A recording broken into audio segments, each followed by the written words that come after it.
Salut le speaker, j'espère que tu vas bien. On se retrouve dans cette nouvelle vidéo FAQ des 1000 abonnés où je vais répondre aux meilleures questions que vous avez pu me poser ici sur YouTube ou sur mon compte Facebook. Je vous remercie énormément pour tout le soutien et aussi pour toutes les questions que vous me procurez parce que sans vous, eh bien ça n'aurait pas été possible d'arriver à ces 1000 abonnés, à cette fameuse barre des 1000 abonnés. Donc merci et encore merci. Continuez à être ce que vous êtes, continuez à poser plein de questions dans les commentaires, à interagir avec mes vidéos et à essayer surtout vous aussi à devenir de meilleurs orateurs. Alors vous avez été très nombreux à me poser plein de questions et il y a eu des doublons. Alors ce que je vais faire, c'est que les questions qui sont en double et qui se ressemblent fortement, je vais les citer mais je vais y répondre en une seule et même question pour aller plus vite, sinon on est là jusqu'à demain matin. Voilà, donc allez, c'est parti avec la première question. Alors une question de Marie Richer et de Le Prêtre Adrien sur Facebook et sur YouTube qui me demande: Marie, premièrement, hello Cyril, qu'est-ce qui t'a poussé à vouloir transmettre ton expérience de la prise de parole en public? Et Le Prêtre Adrien qui me demande d'où vient ta passion pour la prise de parole en public et s'il y a eu un élément déclencheur. Alors Adrien et Marie, je tenais à vous remercier pour cette question que je trouve vraiment très intéressante. Alors moi tout simplement, depuis tout petit, j'ai toujours eu une affinité pour le théâtre et à l'adolescence, j'ai eu un moment où je me suis un petit peu renfrogné sur moi-même, où j'étais un petit peu plus timide, un peu plus introverti et j'ai trouvé dans le théâtre un moyen d'expression phénoménal. Et j'ai développé une passion pour le fait de vouloir m'améliorer, de devenir un meilleur orateur. Et au fur et à mesure de mes expériences, j'ai eu envie de transmettre cette passion, de transmettre cette envie que j'ai eue moi aussi de me développer, de progresser dans ce milieu-là pour que vous aussi puissiez devenir de meilleurs orateurs.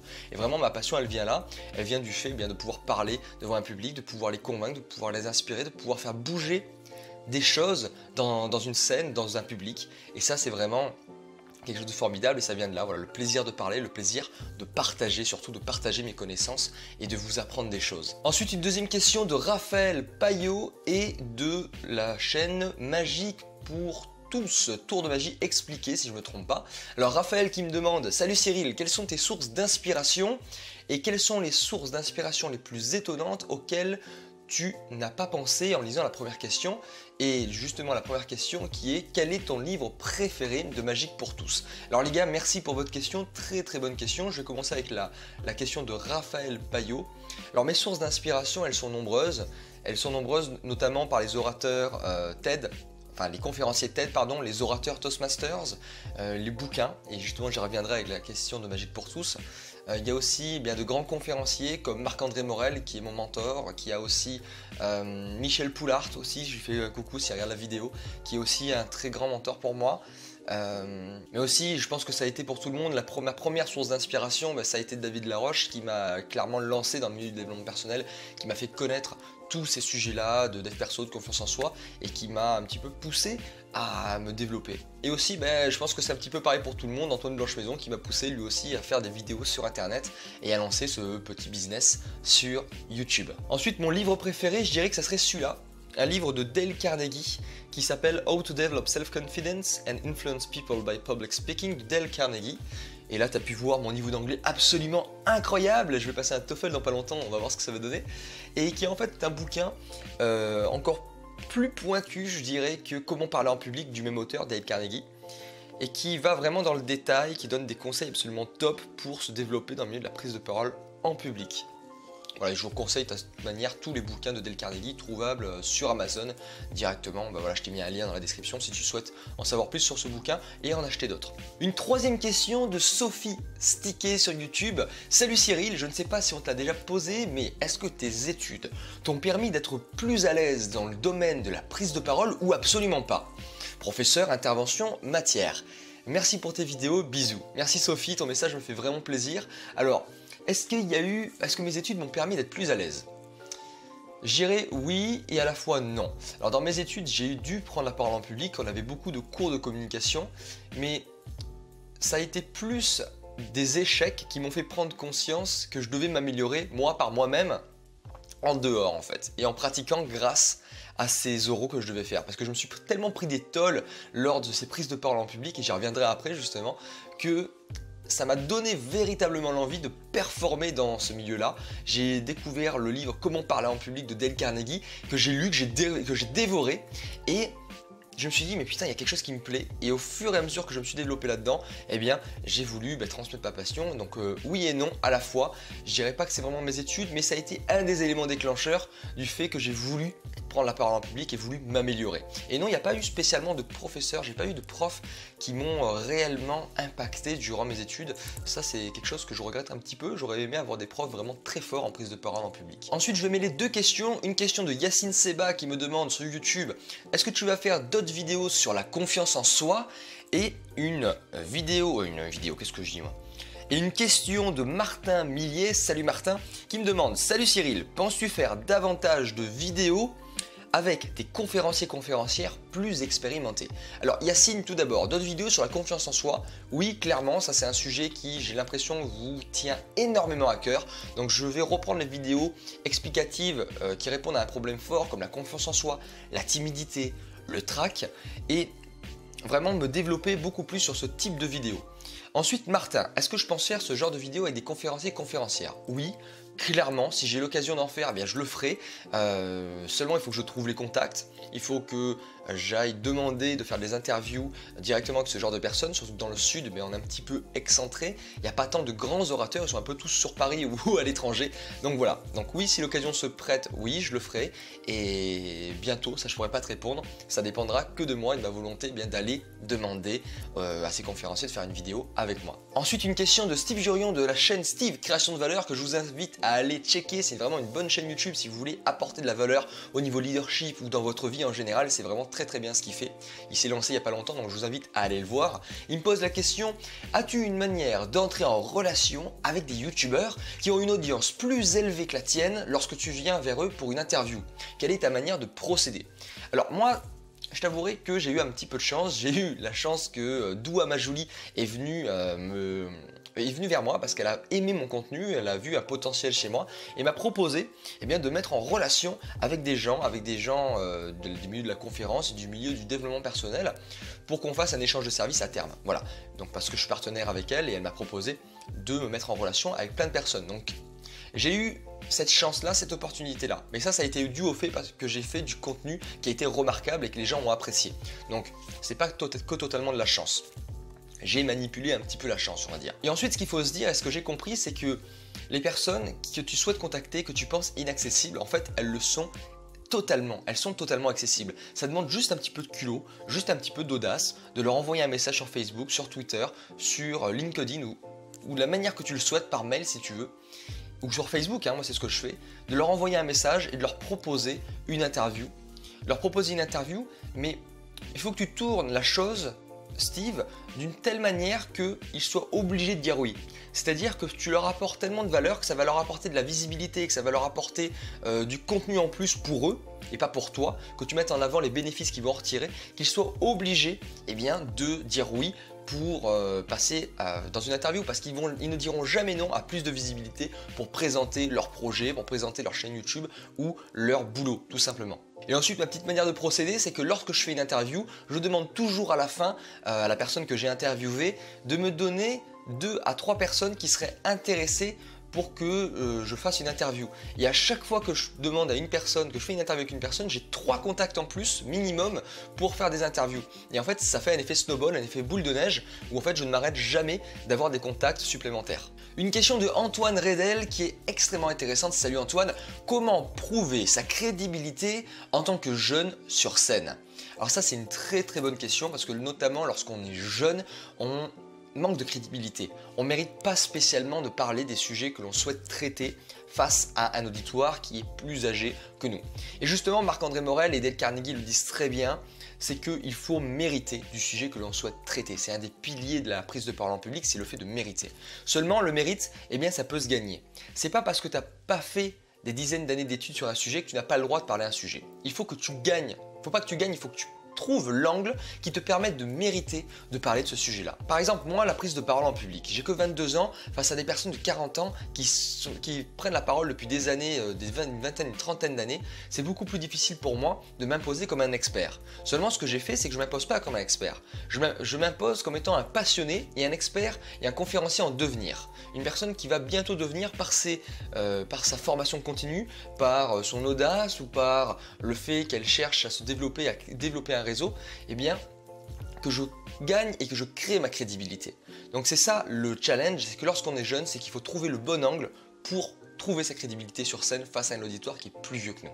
Alors une première question de Brian Delbrouec qui me demande quels sont les écueils les plus fréquents auxquels fait face un orateur débutant, et aussi une question de Raphaël Falanga, salut Raphaël, j'espère que tu vas bien, qui me demande quelles sont les 3 erreurs fréquentes à éviter lorsqu'on débute la prise de parole et comment les éviter. Alors les 3 erreurs à éviter, moi je dirais qu'il n'y en a pas 3, il n'y en a qu'une, mais tu sais les erreurs que l'on fait ou les écueils que l'on peut rencontrer, c'est le fait d'avoir un blanc, c'est le fait de ressentir du trac, c'est le fait de venir peu préparé, d'avoir mal travaillé son contenu, le fait de mal interagir avec son public ou de parler à la première personne, de parler que je et pas interagir assez avec son public. Bref, en fait, tous ces problèmes-là, ça vient d'une seule problématique, c'est le manque de préparation. Si tu ne te prépares pas, si tu ne te prépares pas bien à cette activité, eh bien tu ne réussiras que très médiocrement ou pas du tout ta prise de parole en public. Imagine Usain Bolt pour courir son 100 mètres en 9 secondes 60, tu penses qu'il est venu comme ça, les mains dans les poches, sans s'être préparé des années et des années durant pour cette course? Non, il s'est préparé comme un fou, il y a eu de l'entraînement physique, mental, de techniques, pour voir comment est-ce que son concurrent courait pour pouvoir adapter ses techniques lui aussi, pour justement se préparer à cette course de 10 secondes. En fait, c'est des années de préparation pour une course de 10 secondes, c'est très peu. Donc, enfin non, c'est énorme pour très peu de temps de course. Donc, et pour la prise de parole, c'est exactement pareil. Il faut que tu te prépares et que tu répètes face à tes amis, face à différents auditoires, face à ta glace ou devant un amphi totalement vide ou totalement plein si tu peux, hein, ou face à une caméra vidéo.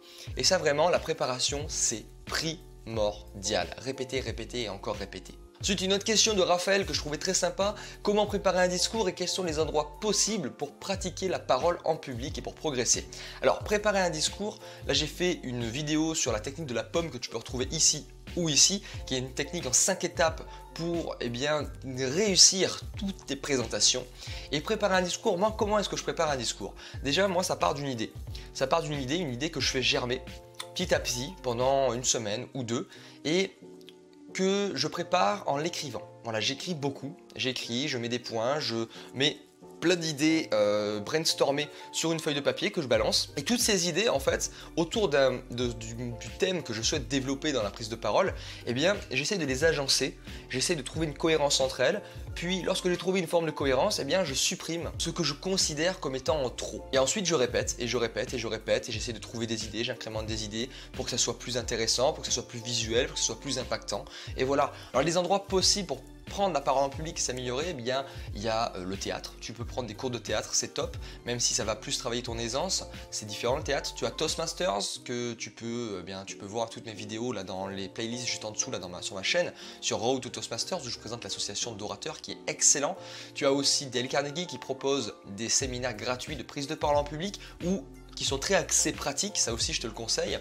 Et aussi tu peux tout simplement prendre la parole en public avec tes amis autour de jeux de rôle papier, de jeux de rôle comme le loup-garou. Je vais faire des vidéos bientôt là-dessus pour apprendre à parler en public en s'amusant.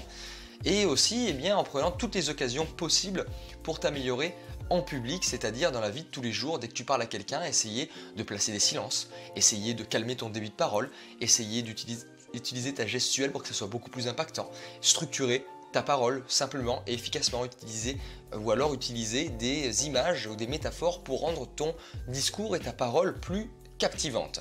Ensuite, une question double de Corentin et de Lilian. Salut les gars, j'espère que vous allez bien.